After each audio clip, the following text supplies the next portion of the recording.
প্রথম প্রশ্ন, আমার খালাতো বোন, মামাতো বোন এবং ফুফাতো বোনের সাথে দেখা দেওয়া জায়েজ হবে কিনা, জানালে উপকৃত হবে।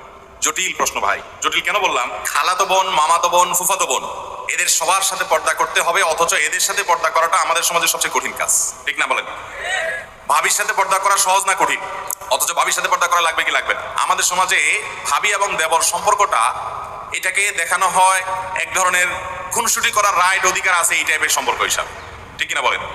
এই জন্য দেবর ভাবির খুনসুটি নিয়ে অনেক আপনার গল্প, মুখরোচক কথা, অনেক কিছু আমাদের সমাজে প্রচলিত আছে। অথচ নবী করিম সাল্লাল্লাহু আলাইহি ওয়াসাল্লাম এই সম্পর্ক সম্পর্কে বলেছেন এটা হলো মৃত্যুর মতো, একে অন্য থেকে মৃত্যুকে যেরকম মানুষ ভয় পায় এরকম সাবধান থাকবে, এখানে অনেক বেশি রিস্ক আছে ফিতনায় পতিত হওয়ার। এই জন্য এখানে পর্দা আরো বেশি কড়াকড়ি ভাবে করতে হবে।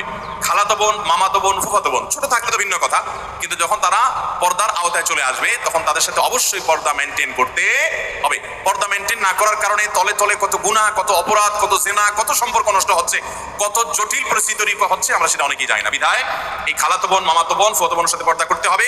ঠিক একই কথায় বোনদের ক্ষেত্রে প্রযোজ্য, তারা তাদের খালাতো ভাই, মামাতো ভাই, ফুফাতো ভাইদের সাথে এবং এর সাথে চাচাতো ভাইও যোগ করেন, তাদের সাথেও পর্দা মেনটেন করতে। হিন্দু বন্ধুর বিয়েতে দাওয়াত খাওয়া জায়েজ হবে কিনা?